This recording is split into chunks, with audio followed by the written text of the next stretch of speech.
then they're rebel. Then he puts them on earth. And then he forgives them immediately. I just finally got to my head. It was banging in my head. Boom, Jeff, think. You're not here as a punishment. So I got through that story and I thought, I've got to read the rest of this Quran. The man who wrote this, I thought, was a genius. Or at least up till now. I had to figure out, okay, you convinced me. We're not here as a punishment. I get it. Then why are we here? Make sense of it to me.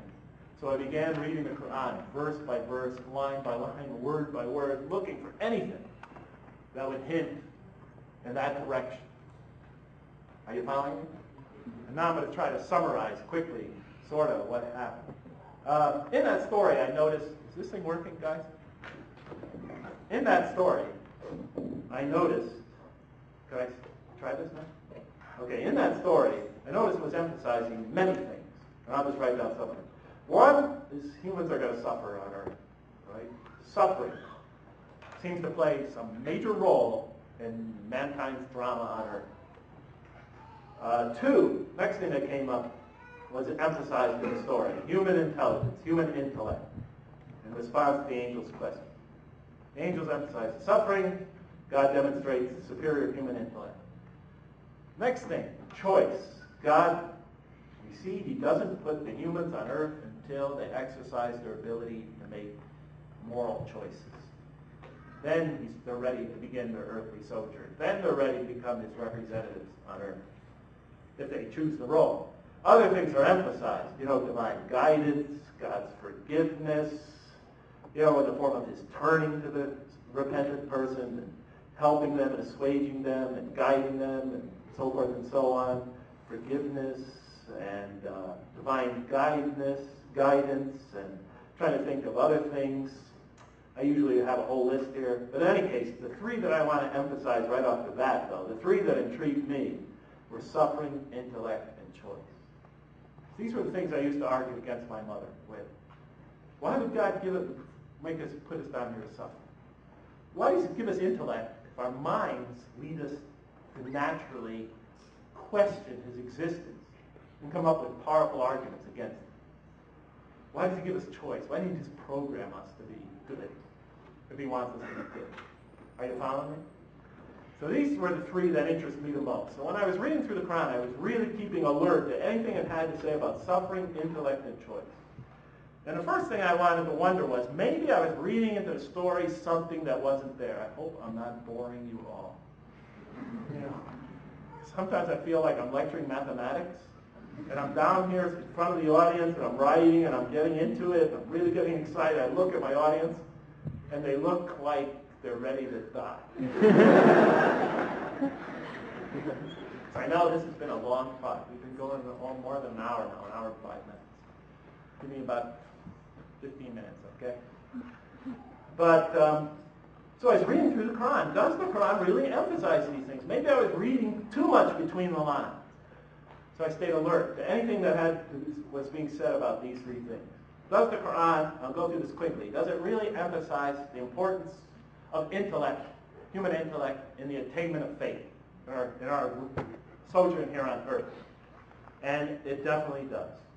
The rational and didactic tone of the Quran is one of its most salient features. Time and time again, or Orientalists even, who had a chip on their shoulder when it came to Islam, back in the days of early Orientalism, would point out that the Quran puts too much stress, they thought, on reason, the use of reason, and the importance of reason. And one of the Quran's fundamental theme is that most people ignore or reject God's signs and revelations and corrupt religion. Why? Because they fail to use their reason. The Quran says it again and again. They will not use their reason.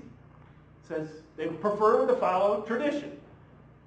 When you tell them, why don't you use your reason, they say, we're going to do what our fathers told us to do. We're going to follow in our fathers' footsteps. And then the Quran says, what? Even though their fathers were ignorant? Will they not use their reason? We'll constantly ask that question again and again.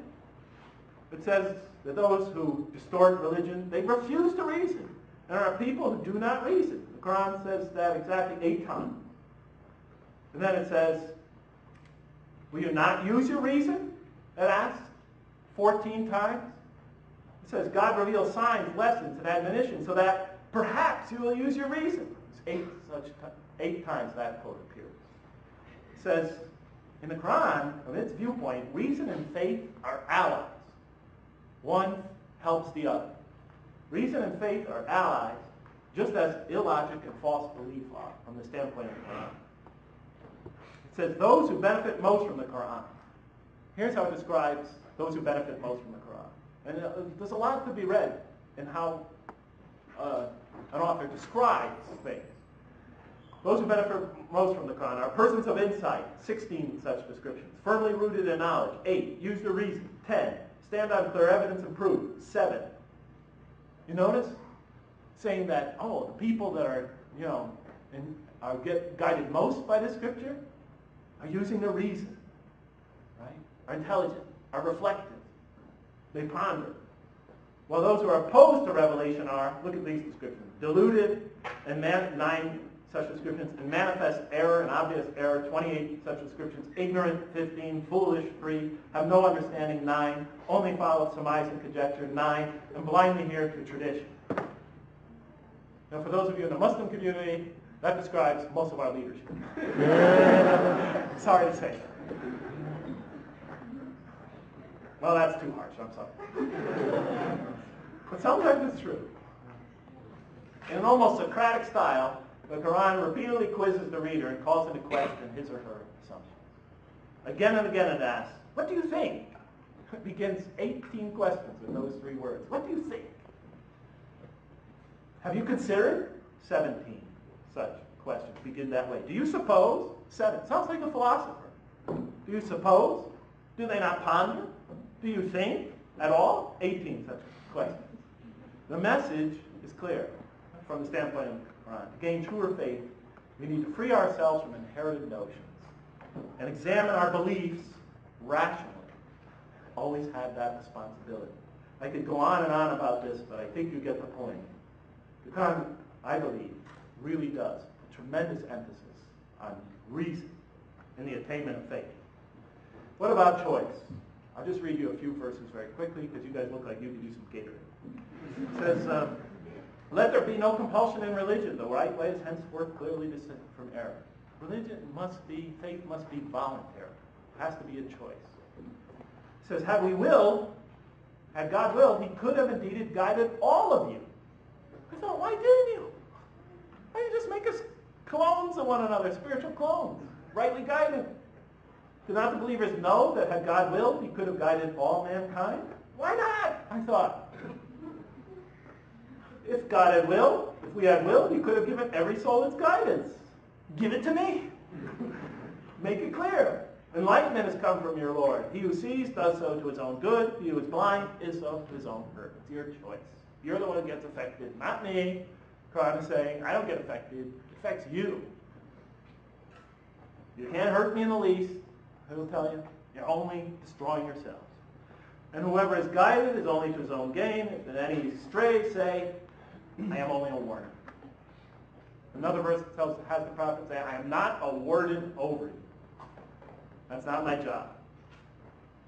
We have revealed to you the book with the truth for mankind. He who lets himself be guided does so to his own good. He who goes astray does so to his own hurt. Time and time again, it's up to you. It has to come from you. This is your choice. Nobody's going to make it for you. And many such verses, like this one. If it had been your Lord's wish, they all would have believed, all who are on earth. Will you then compel people against their will to believe? And obviously rejecting tone. You know? The object of the game is not to force people to believe. So the Quran talks about the essential choice that we all have to make. You know, the essential role that choice plays. Does it emphasize suffering? Now suffering is the big one, right? That is the one dilemma for every faith on earth.